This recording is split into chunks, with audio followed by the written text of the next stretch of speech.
नमस्कार, स्वागत है आप सभी का मेरे YouTube चैनल प्रैक्टिस अड्डा में। दोस्तों, आज के वीडियो में हम लोग पढ़ेंगे टेंसेस के बारे में। और आज का जो टेंस होगा आज के बाद आप कभी नहीं भूलेंगे, क्योंकि कंप्लीट मैं कंसेप्चुअल बताने वाला हूं।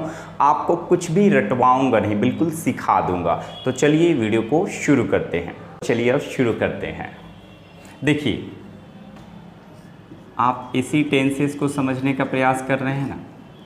अब इस टेंस को समझने के पहले, यानी इस काल को समझने से पहले आपको 30 सेकेंड वर्ब के लिए देना पड़ेगा।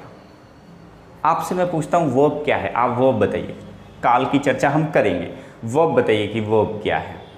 तो आप डेफिनेशन को रटना, जो आपने रटा है उसको आप बोलेंगे कि सर ये वर्ब है। रटना रटना है और समझना समझना है। देखिए, एक मतलब कि 30 सेकेंड में आपका डेफिनेशन खत्म। और 2 शब्द यहाँ याद करना है, 2 शब्द ऊपर याद करना है, बस। अब देखो, आप लोग बताइए तो वर्ब क्या है जी बच्चे। प्रैक्टिकल चीज़ समझने का प्रयास कीजिए। तो वर्ब मेरे हिसाब से एक्शन है, यानी कि जिसको आप काम बोलते हैं। वर्ब मेरे हिसाब से एक्शन है, जिसको आप काम बोलते हैं, या फिर स्थिति है। स्थिति समझते हैं, सिचुएशन। कोई एक, जैसे समझाता हूँ आपको। देखो, मैं धनी हूँ, मैं धनी था, मैं धनी हो जाऊँगा। आपके पास आप धनी हैं, ये क्या है? एक प्रकार की सिचुएशन, आपकी स्थिति अभी अच्छी है। मैं गरीब हूँ, आपकी स्थिति गरीब। समझ पा रहे हैं? तो वर्ब वो है जो किसी काम को बताता है, यानी वर्ब से काम का बोध होता है या स्थिति का बोध होता है। क्लियर है? तो यह काम या यह स्थिति किसी न किसी कालखंड में होती होगी, किसी न किसी कालखंड में होती होगी, यानी उसका किसी न किसी समय में होता होगा ना जी। तो ये जो वर्ब है और ये जो काम होता है, और इस काम या स्थिति के समय को जो बताता है वही तो टेंस है। क्लियर है? देखो, मतलब वर्ब मतलब क्रिया, क्रिया यानी काम या स्थिति। इन 2 चीज़ों को जो बताता है वो वर्ब है, और इनके समय को जो बताता है वो टेंस है। बस इतनी सी बात है, खत्म। अगर आपसे कोई टेंस का परिभाषा पूछे तो आप क्या बोलिएगा? जो काम या स्थिति के समय को बताता है उसे हम क्या बोलते हैं? टेंस। अब समय थोड़ा सा इसको समझिएगा, इसमें भी टेक्निकल फॉल्ट आता है। 2 तरह का समय बताया जाए, एक ग्रामेटिकल समय होता है और एक नॉन ग्रामेटिकल समय होता है। ग्रामेटिकल समय वो है, और नॉन ग्रामेटिकल क्या है? घड़ी 12 बजे हैं। एक आम व्यक्ति पूछे, भैया कितना बजा है जी? भैया 2 बजे हैं। समझ? तो एक नॉन ग्रामेटिकल टर्म होता है जिसका बात ही खत्म है, हटा दो। एक ग्रामेटिकल टर्म, तो ग्रामेटिकल टर्म में क्रिया द्वारा जो आप काम किया जाता है, यानी कि काम के और स्थिति के समय को जो बताता है वही टेंस है। तो आपको क्या याद रखना है? अगर आपसे कोई टेंस का डेफिनेशन पूछता है तो क्या बोलेंगे आप? भैया काम या स्थिति के समय को जो बताता है उसको क्या बोलते हैं? टेंस बोलते हैं। या ऐसे भी बोल सकते हैं, काम या स्थिति के समय को ग्रामेटिकल तरीके से जो बताता है उसको क्या बोलते हैं? टेंस बोलते हैं। ग्रामेटिकल कहने का मतलब ये है कि नियमों के आधार पे, और स्वाभाविक है टेंस से क्या है? टेंस नियमों के आधार पे ही आपको समय बताता है। समझ गए? देखो, इतना टाइम तो मैंने आपको समझाने के लिए लिया, लेकिन अब आप समझ गए तो विदिन 3 to 4 सेकेंड्स इधर से कोई पूछेगा और इधर से आप उसका आंसर दे देंगे। क्लियर है? ये था टेंस का डेफिनेशन, जो प्रैक्टिकली मैं आप लोगों को समझाना चाह रहा था। अब हम शुरू करते हैं इसके पार्ट्स। कौन कौन से पार्ट्स हैं, कितने होते हैं, किस तरह के होते हैं, इन सारी चीज़ों पर हम चर्चा करेंगे। अब हम लोग जानते हैं इसके प्रकार के बारे में। तो जैसे कि आप सभी जानते हैं कि टेंस मुख्यतः 3 प्रकार के होते हैं। कौन कौन से होते हैं जी? प्रेजेंट,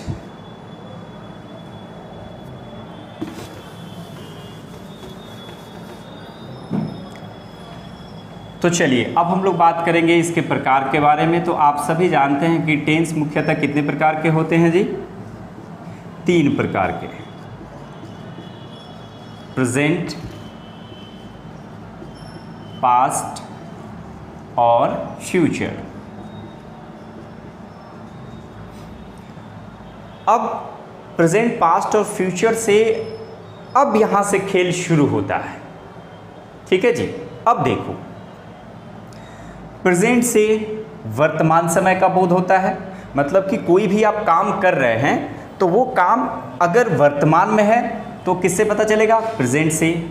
पास्ट से जो काम बीत गया उसका पता चलता है, और फ्यूचर से जो काम भविष्य में होगा उसका पता चलता है।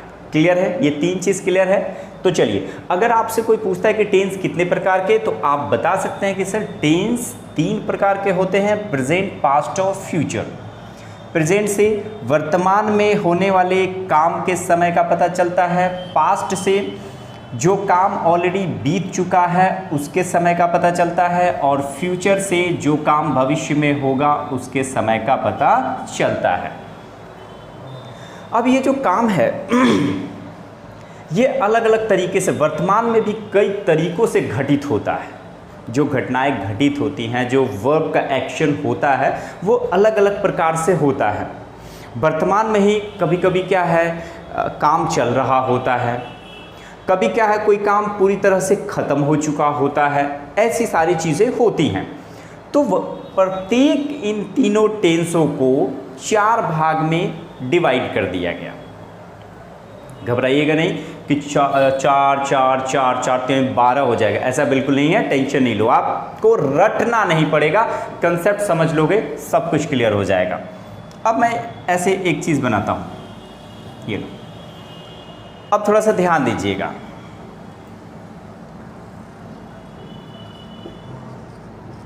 सिंपल,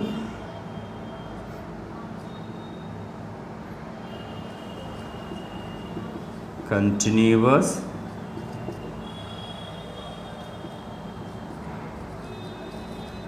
परफेक्ट, ध्यान दीजिएगा,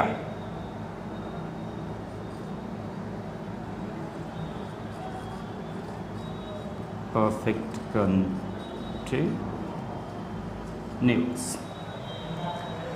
अब आती है बारी, अब देखो इन 4 से ये सबका काम चल जाएगा।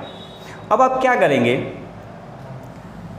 प्रेजेंट के जो 4 पार्ट है ना, उसको 4 अलग अलग पार्ट में किस तरह से डिवाइड किया गया है, इन्हीं से सबके साथ कोरिलेट करके बता दिया जाएगा। अब देखो, प्रेजेंट सिंपल को अगर आप सिंपल प्रेजेंट बोल दें तो कोई खराबी है क्या? प्रेजेंट सिंपल बोलो या सिंपल प्रेजेंट बोल दो। Present continuous, present perfect, present perfect continuous.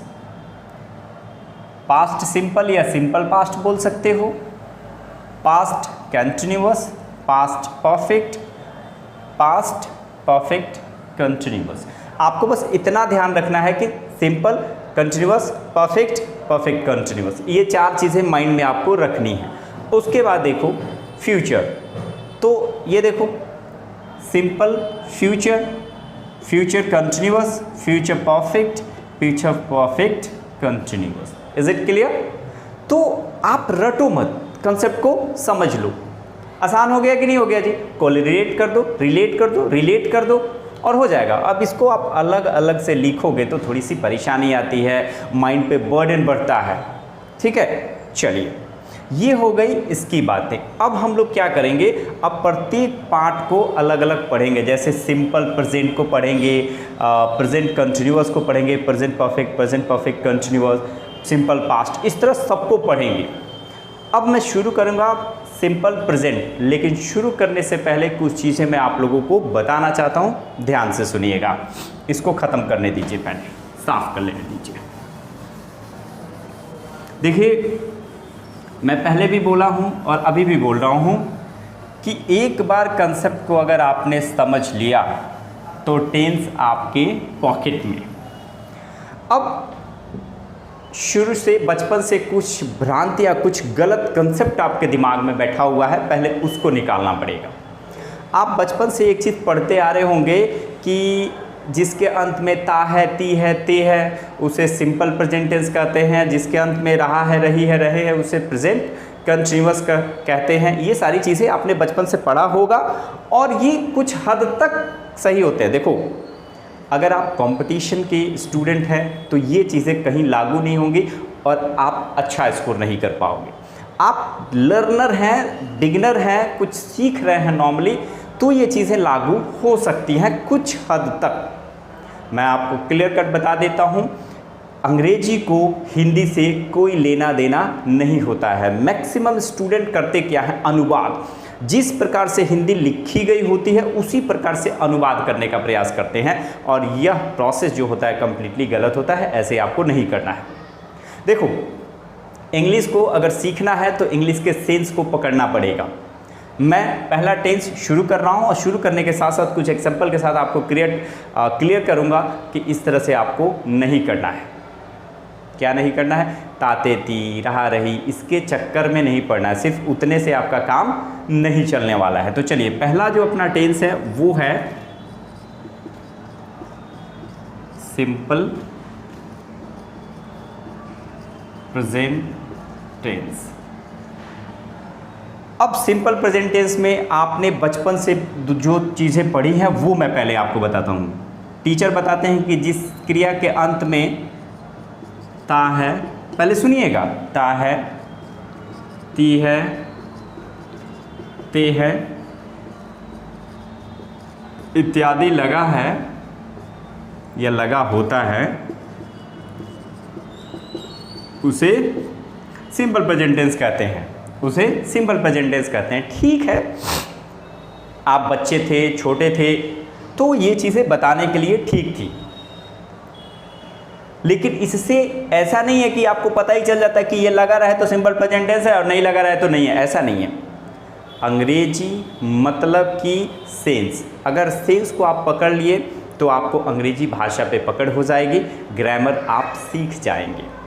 Clear है? देखो, अगर इन चीज़ों से काम आपका चलने वाला रहता तो मैं आपको एक ट्रांसलेशन लिख रहा हूँ, आप उसका अनुवाद बताना।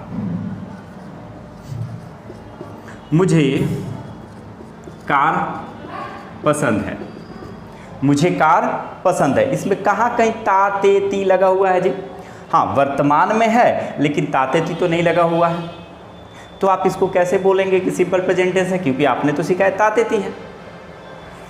समझ रहे हो? और इसका ट्रांसलेशन बनेगा, मुझे कार पसंद है तो आई लाइक अ कार। और इंग्लिश के ग्रामर जो ग्रामेटिकल रूल्स है उसके हिसाब से सब्जेक्ट के जस्ट बाद V1 या V5 दिखता है तो ये सिंपल प्रेजेंट होता है। तो ये तो V1 ऑलरेडी है जी, और जब V1 है तो ये सिंपल हुआ, लेकिन इसमें तो ताते-ती नहीं है। तो ताते-ती के चक्कर में आप पढ़ते हैं ना, तो आपका कंसेप्ट आधा क्लियर होता है और आधा नहीं क्लियर होता है। इसलिए आप सिर्फ इसके चक्कर में ना, मैं ये नहीं बोल रहा हूँ कि इस चीज़ को नहीं देखना है, देखना है, लेकिन 100% इसी पे निर्भर नहीं रहना है। दूसरा एग्जाम्पल दे रहा हूँ आपको, ये टॉप पे देख लीजिएगा। मुझे एक गाड़ी चाहिए। मुझे एक गाड़ी चाहिए, इसको आप ऐसे भी बोल सकते हैं कि मुझे एक गाड़ी की ज़रूरत है। ज़रूरत है, कहाँ इसमें कहीं ताते-ती कहीं दिख रहा है जी? फिर भी इन वाक्यों का जो ट्रांसलेशन होगा वो सिंपल प्रेजेंट टेंस में होगा।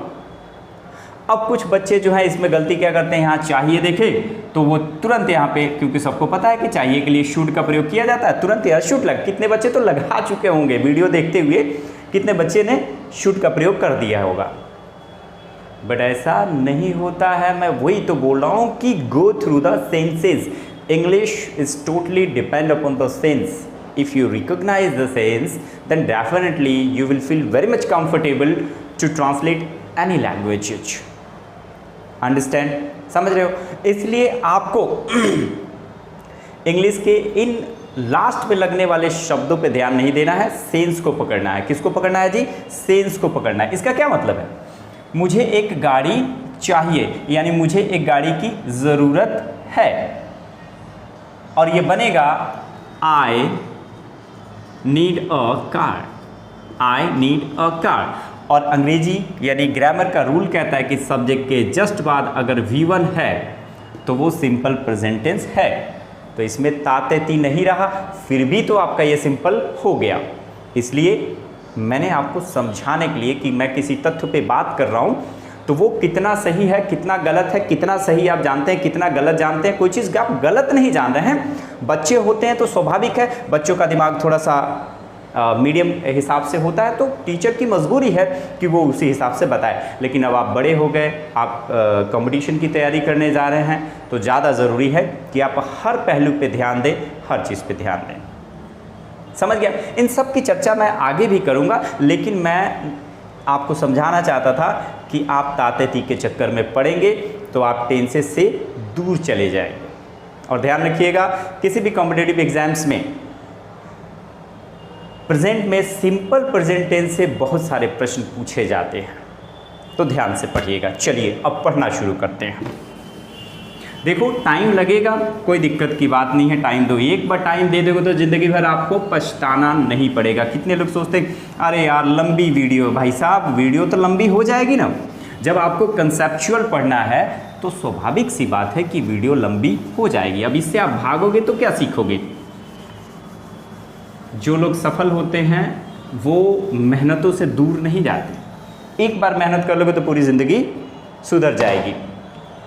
चलिए, तो ये हो गया। अब आप एक चीज़ समझ जाइए कि अभी आपने सिंपल प्रेजेंट टेंस के बड़े ही इम्पॉर्टेंट चीज़ को समझा। अब अगर हिंदी में पहचानना होगा तो कैसे? तो देखिए, पहले मैं इंग्लिश में बता दूं कि क्या दिख जाए आपको, क्योंकि जो पैराग्राफ आते हैं, आपका ये कॉम्प्रिहेंशन आता है, वो हिंदी में थोड़ी ना आता है, इंग्लिश में आता है। तो इंग्लिश में आपको समझने आएगा तभी तो आपको पता चलेगा और तभी तो आप हिंदी निकाल पाएंगे। तो अगर कुछ भी कहीं दिखे और आपको सब्जेक्ट के जस्ट बाद V1 या V5 मतलब एस या ES या डू डज, ये चीज़ें आपको दिख जाए तो आप समझ जाना कि ये क्या है, सिंपल प्रेजेंट टेंस है। अंग्रेजी में कैसे आप समझेंगे कि ये सिंपल प्रेजेंट टेंस है? तो आपको वर्ब का पहला फॉर्म या वर्ब का पांचवा यानी एस या ES, किसी भी मेन वर्ब में एस या ES दिख जाए या हेल्पिंग वर्ब वहाँ पे डू या डज आपको दिखे तो आप समझ जाना कि ये सिंपल प्रेजेंट टेंस है। और हिंदी में बचपन की जो चीज़ें हैं ता, ते, ती, ये तो देखना ही देखना है। 20 से 25% ये काम आता है। इसके साथ साथ अगर आपको हैबिट दिखाई दे,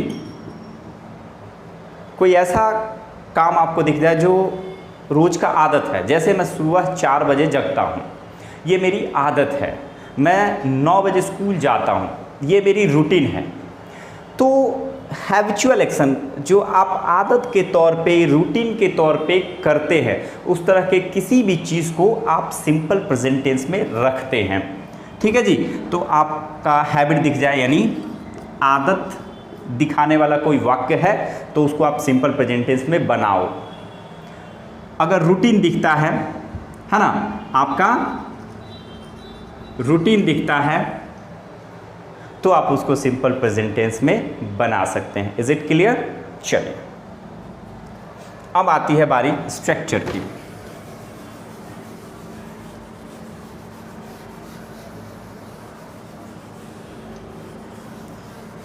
अब स्ट्रक्चर में क्या होगा बच्चे? देखो, इसका स्ट्रक्चर कहता है कि सब्जेक्ट प्लस मेन वर्ब का फर्स्ट फॉर्म या मेन वर्ब का फिफ्थ फॉर्म। फिफ्थ फॉर्म में आता है एस या ES। क्लियर है? और इसके बाद अगर पॉसिबल हो तो ऑब्जेक्ट आ भी सकता है, नहीं भी आ सकता है, कोई ज़रूरी नहीं है। और कॉम्प्लीमेंट अगर लिखना हो, अगर वाक्य में हो तो लिख सकते हैं। ये है आपका अफर्मेटिव यानी कि असर्टिव सेंटेंस का स्ट्रक्चर। ये याद रखना है आपको। जैसे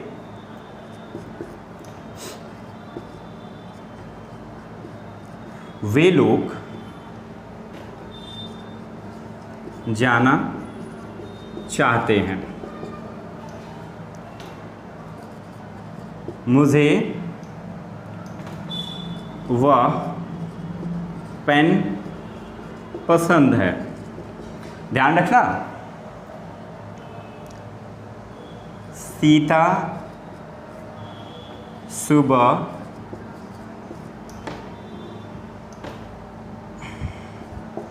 5 बजे जगती है। ध्यान दीजिए। अब वे लोग जाना चाहते हैं, क्या ट्रांसलेशन ऊपर बना दें? चलो, वे लोग की इंग्लिश होती है, क्या लिखेंगे बाबू? दे के साथ MV1 लगेगा या MV5 लगेगा। ध्यान रखिएगा, सब्जेक्ट अगर प्लूरल होता है तो वर्ब भी प्लूरल लगाया जाएगा, और मेन वर्ब का पहला रूप जो आप देखते हैं हमेशा प्लूरल होता है। सब्जेक्ट प्लूरल तो वर्ब भी आपका प्लूरल लगेगा, और मेन वर्ब का फर्स्ट फॉर्म हमेशा प्लूरल होता है। यानी जाना का जो अंग्रेज़ी है उसको डायरेक्ट यहाँ हम फर्स्ट फॉर्म में लिखेंगे तो सेंटेंस हमारा क्लियर हो जाएगा। यानी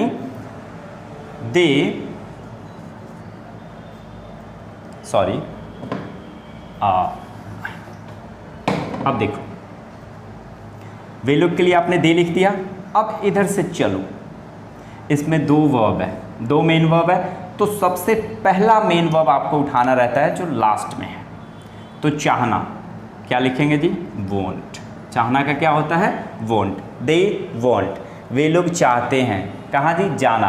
और किसी भी वर्ब के लास्ट में ना ने नहीं लगा हो ना, तो उसके पहले वो इन्फिनिटिव हो जाता है, और उसके पहले इन्फिनिटिव टू का प्रयोग किया जाता है, और तब उस वर्ब को लिख दिया जाता है। दे वॉन्ट टू गो, वे लोग जाना चाहते हैं। मुझे वह पेन पसंद है, तो पहले आप बनाएंगे मुझे पसंद है, तो आई लाइक। क्या पसंद है जी? वह पेन, तो वह पेन के लिए आप क्या करेंगे? That pain. I like that pain. Clear है? सीता सुबह 5 बजे जगती है। इसमें से किसी एक को हटा देता हूँ। सीता सुबह 5 बजे जगती है, क्या लिखेंगे? सबसे पहले सब्जेक्ट क्या होगा जी? सीता। सीता सिंगुलर है यानी एक वचन है, तो जो हमारा जगना होगा उसमें हम एस या ईएस लगाएंगे। ठीक है, तो सीता गेट्स अप, जगना का क्या होता है? गेट अप, और सब्जेक्ट सिंगुलर है तो वह भी हमारा सिंगुलर हो गया। सीता गेट्स अप 5 कितने बजे जी? 5 बजे। और कभी भी कोई टाइम बताया जाता है 5 बजे, 8 बजे, 10 बजे, तो उसके पहले एट लगाया जाता है। क्या लगाया जाता है जी? एट लगाया जाता है। तो Sita gets up at 5 o'clock, और कब जी? सुबह में, in the morning. Sita gets up at 5 o'clock in the morning. ये है आपका असर्टिव से दिया गया कुछ एग्जाम्पल। आप देखो, आप लिखना मत, बस वीडियो को रीस्टार्ट कर करके, रिवाइंड कर करके, बार बार देख करके आप कंसेप्ट को अपने माइंड में बैठा सकते हैं। चलिए, अब चर्चा करूंगा मैं इसके नेगेटिव पे। चलिए, अब एक बहुत ही चर्चित ट्रांसलेशन है हाउ टू से बनता है। किससे बनता है जी? हाउ टू से। बताऊं, मैं अंग्रेजी बोलना जानता हूं, एकदम धड़ल्ले, ये तो सबके जुबान पे होगा, हर कोई जानता है इस चीज़ को। तो बट इसके पीछे जो रीज़न होता है वो मैं आपको बताने का प्रयास कर रहा हूँ। रीज़न ये होता है कि you know the process of action. कोई काम होने वाला है, उस काम क्या प्रोसेस क्या है, उसे करने का प्रोसेस क्या है आपको पता है, और वो प्रोसेस अगर आपको पता है तो उस स्थिति में आपको हाउ टू का प्रयोग करना पड़ता है। क्लियर है? जैसे मैं अंग्रेज़ी बोलना जानता हूँ। ध्यान दीजिएगा, मैं अंग्रेजी बोलना जानता हूँ, तो पहले बनेगा सब्जेक्ट क्या है? आई। क्या जानते हैं? जानना का इंग्लिश नो। क्या जानते हैं जी? अंग्रेजी बोलना। और आपको पता है कि जहाँ नो आ गया यानी आप उस प्रोसेस को जानते हैं तो आपको हाउ टू लगाना है। आई नो हाउ टू, और बोलना के लिए स्पीक। स्पीक क्या बोलना जानते हैं जी? English. Is it clear? I know how to speak English. ये काफ़ी चर्चित ट्रांसलेशन था, मैंने आपको इसी क्रम में बता दिया। देखो ध्यान देना, आप लोग को मैं एडवांस भी पढ़ाऊंगा, ध्यान दीजिएगा। आप पढ़ते हैं ना यूट्यूब पे 2 घंटे में पूरा टेंस, भैया टेंस ही तो बैकबोन है, ग्रामर का एक बैकबोन माना गया है। जिस प्रकार शरीर का जो पीठ की हड्डी होती है, बैक की हड्डी होती है, वो एकदम वो ना रहे तो किसी काम का बॉडी नहीं, आप अच्छे से वर्क नहीं कर पाओगे, उसका मजबूत होना काफ़ी ज़रूरी है। उसी प्रकार से टेंस इंग्लिश ग्रामर का बैकबोन है। 2 घंटे में टेंस पढ़ो, क्या भैया 2 घंटे में पूरा टेंस? ठीक है, 2 घंटे में स्ट्रक्चर जान सकते हो, बट डेप्थ में क्या चीज़ें हैं वो आप नहीं जान सकते हो। आप लोग भ्रम में मत पढ़ो, ठीक है? यूट्यूब पे बड़ी चीज़ें होती हैं, इस भ्रम में मत रहो आप कि 2 घंटे में, अरे उस सर ने 2 घंटे में ये पढ़ा दिया, उन्होंने तो 20 घंटा ले लिया। भाई साहब 2 घंटे का यूट्यूबिया पढ़ाई जो आप पढ़ते हैं ना, 1 घंटे का 1.5 घंटे का टाइम पास के लिए, उससे आपका कुछ भी नहीं होगा। और एग्जामिनेशन निकालने की बात तो आप भूल ही जाना। हाँ, यूट्यूब पे जो भी टीचर, कोई भी टीचर जो प्रोसेस के साथ पूरे सिस्टमेटिक तरीके से पढ़ा रहा है और फ्री में पढ़ा रहा है, I really respect those teachers, और वो रिस्पेक्ट के काबिल हैं।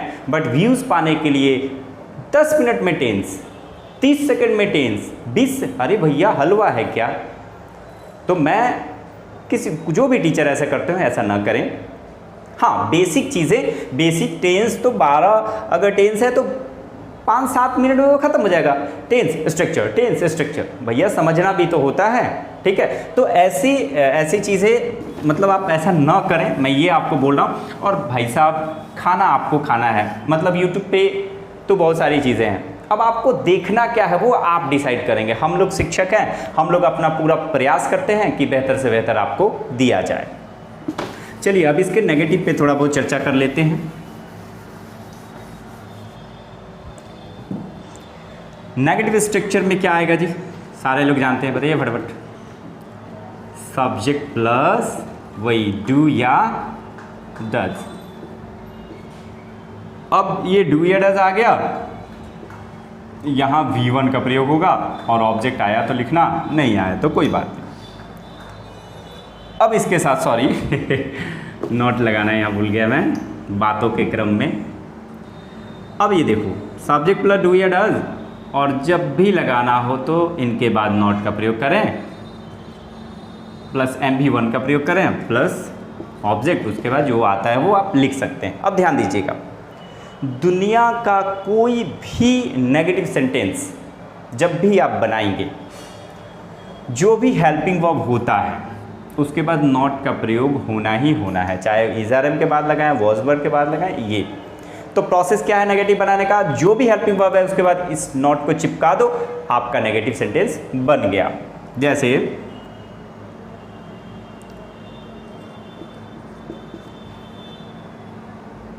मैं खेलना नहीं जानता हूँ,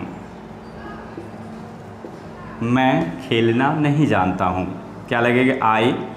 आई के बाद अभी आई के साथ डू लगेगा या डज? आप बताएं क्या लगेगा जी? डू, नॉट, और जानना और खेलना दोनों आया है, तो यानी आप खेलने के प्रोसेस को जानते हैं, तो आप क्या कर सकते हैं? I do not know how to play, I do not know how to play. मैं दौड़ना मैं दौड़ना नहीं जानता हूँ, I do not know how to run. मैं लिखना नहीं जानता हूँ, I don't know how to write. मैं पत्र लिखना नहीं जानता हूँ, I don't know how to write a letter. मैं प्रधानमंत्री को पत्र लिखना नहीं जानता हूँ, I don't know how to write a letter to the prime minister. देखो, बड़ा से बड़ा सेंटेंस बनाना आप पे डिपेंड करता है। अगर आपको एडिशंस सेंटेंस को ऐड करने आ गया तो, ये तो बस मैं नॉर्मली छोटा मोटा एग्जाम्पल देके आपको समझा रहा हूँ। इसका एडवांस पहले बेसिक वॉल्यूम कंप्लीट करूंगा, फिर एडवांस वॉल्यूम भी लेकर के आऊँगा। समझ में आ रहे हो भाई साहब? चलो एक और एग्जाम्पल बना दो।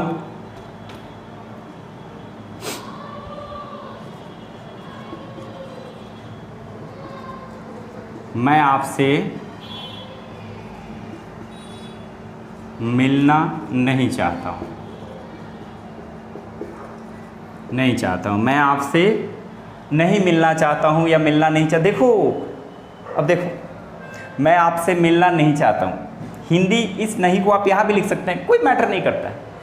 इंग्लिश का जो स्ट्रक्चर है वो सही होना चाहिए। अब हिंदी के हिसाब से आगे पीछे उसके चक्कर में नहीं पड़ना है।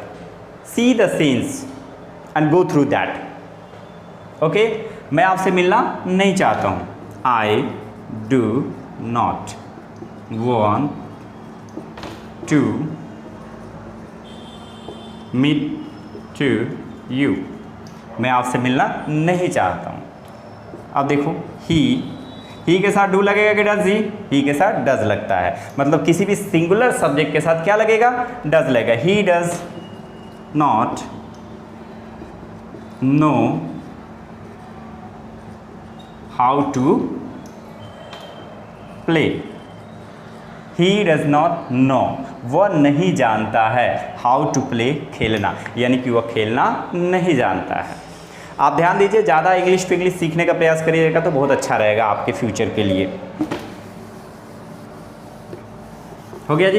अब आती है बारी इंट्रोगेटिव सेंटेंस की।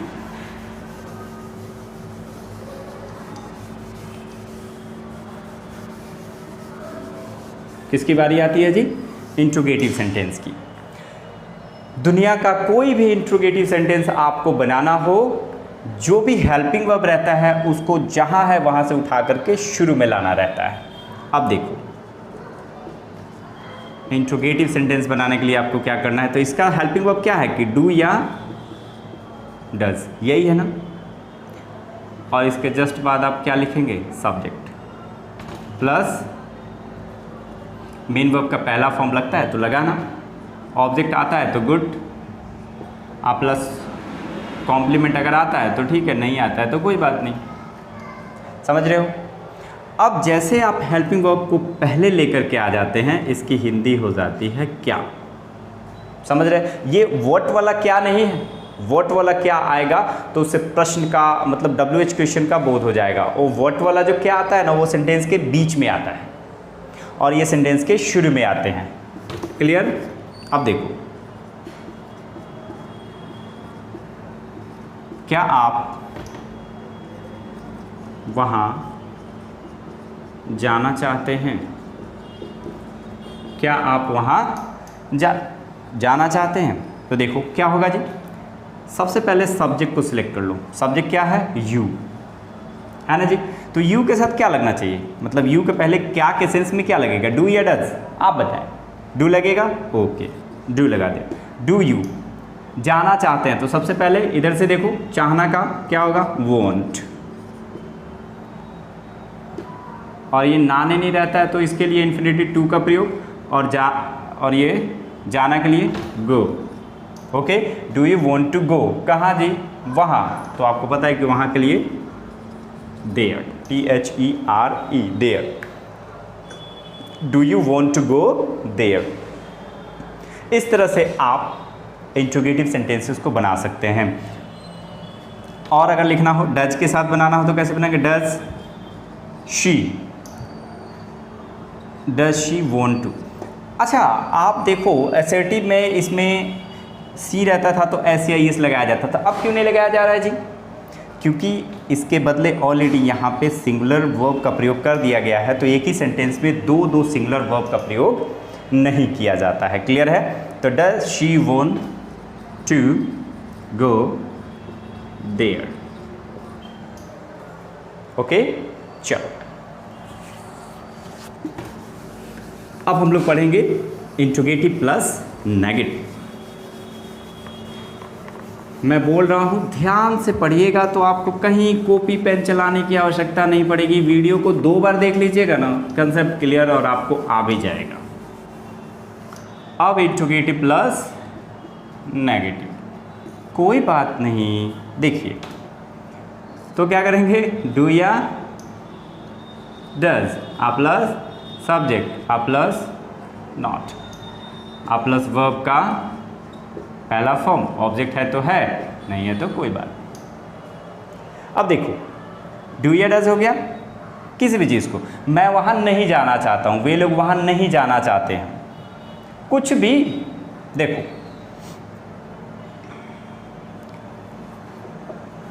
अब उसमें क्या कर लो, क्या वे लोग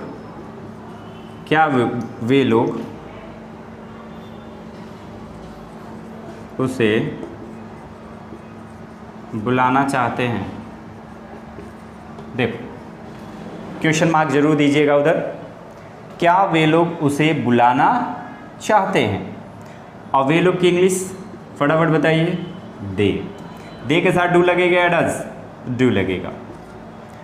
अब इंट्रोगेटिव प्लस नेगेटिव है तो इस सेंटेंस में नेगेटिव लगा लेते हैं, क्या वे लोग उसे, यहाँ नहीं कर देता हूँ, क्या वे लोग, यहाँ रहेगा नहीं, ये हटा दो। चलो, क्या वे लोग उसे नहीं बुलाना चाहते हैं, तो डू दे नॉट, चाहना के लिए वॉन्ट, और बुलाना का कॉल होता है, ना है तो टू लगाएंगे, टू कॉल। अब लड़का है तो हिम, लड़का अगर है तो हिम और लड़की होगी तो हर, क्वेश्चन मार्क। समझ रहे हो, ये होगा आपका नेगेटिव प्लस इंट्रोगेटिव। अब सबसे बेहतरीन WH क्वेश्चन की बारी आ गई। पहले आप इसको एक बार थोड़ा सा देखिए, फिर WH क्वेश्चन को मैं बताता हूँ। चलिए अब शुरू करते हैं WH क्वेश्चन को। तो WH क्वेश्चन का जो स्ट्रक्चर होता है, WH क्वेश्चन प्लस यहाँ आएगा आपका डू या does, WH question plus do या डज प्लस सब्जेक्ट, यानी कि ये क्या है दोनों जी, ये दोनों हेल्पिंग वर्ब है। तो WH क्वेश्चन प्लस डू या डज, अगर सिंपल प्रेजेंट टेंस है तो स्वाभाविक है डू या डज हेल्पिंग वर्ब के रूप में आएगा, और उसके जस्ट बाद सब्जेक्ट प्लस मेन वर्ब का पहला form plus object plus complement आए तो आए, नहीं आए तो कोई बात नहीं, और प्रश्नवाचक चिन्ह। क्लियर है। इसी के साथ अगर आप इसका नेगेटिव बनाना चाहते हैं तो क्या होगा, WH क्वेश्चन प्लस डू या does plus subject plus not, आ प्लस MV1 प्लस ऑब्जेक्ट और क्वेश्चन मार्क। ठीक है जी। अब देखिए आप कहाँ रहते हैं, ध्यान दीजिएगा, आप कहाँ रहते हैं। तो इसमें क्या किया जाता है, WH क्वेश्चन जब भी आता है तो उसको हम इसकी इंग्लिश को शुरू में लिखेंगे। क्लियर है। तो कहाँ के लिए, वेयर, और आइडेंटिफाई करेंगे कि सब्जेक्ट क्या है। क्या है सब्जेक्ट जी, इसका सब्जेक्ट यू है, तो यू के साथ डू लगेगा या डज, डू लगेगा ना, तो ये लो डू का प्रयोग किया और उस सब्जेक्ट को यहाँ पे वेयर डू यू। रहना, रहना का मतलब क्या होता है, लिव, तो वेयर डू यू लिव, आप कहाँ रहते हैं, और क्वेश्चन मार्क। आप क्या करते हैं, आप क्यों जाते हैं। ठीक है जी, आप क्या करते हैं तो आप क्या बोल सकते हैं, व्हाट डू यू डू, बोल सकते हैं कि नहीं। आप क्यों ऐसा करते हैं तो आप लिख सकते हैं why do you do so. ऐसा के लिए, ऐसा अगर लास्ट में हो तो इसकी इंग्लिश होती है सो। क्लियर है। तो why do you do so, आप ऐसा क्यों करते हैं। व्हाट डू यू डू, आप क्या करते हैं। वेयर डू यू लिव, आप कहाँ रहते हैं। तो इस तरह से आप सेंटेंस को बना सकते हैं WH क्वेश्चन। और अगर इसमें नेगेटिव को देखना हो तो आप क्या कर सकते हैं, तो देखो कुछ नहीं, सब्जेक्ट के जस्ट बाद नॉट लगाएंगे। कैसे लिखेंगे आप, where do you not go. आप कहाँ नहीं जाते हैं, आप कहाँ नहीं जाते हैं, आप कहाँ नहीं खेलते हैं, where do you not play. समझ पा रहे हैं आप क्या नहीं करते हैं, what do you not do. तो इस तरह से आप इस सेंटेंसेस के नेगेटिव को भी बना सकते हैं। ध्यान रखिएगा, मैं आप लोगों के लिए टेंस की एडवांस सीरीज भी लेकर के आऊँगा, उसके लिए बेसिक का जानना बहुत ही ज़रूरी होता है। इन चीज़ों पे आप ध्यान देंगे तो आपको आ जाएगा। देखो एक बार अच्छे से मेहनत कर लोगे ना तो कोई आपको परेशानी नहीं होगी। अब दूसरा वॉल्यूम तुरंत मैं लेकर के आप लोग, ये पहले वॉल्यूम में पार्ट 1 में आ जाएगा। सिंपल जैसे 12 टेंसेज है ना, तो 12 वॉल्यूम आप लोगों के लिए आएंगे। क्लियर है? तो ये पहला वॉल्यूम कंप्लीट होता है, दूसरा वॉल्यूम तुरंत लेकर के आऊँगा। तब तक के लिए नमस्कार।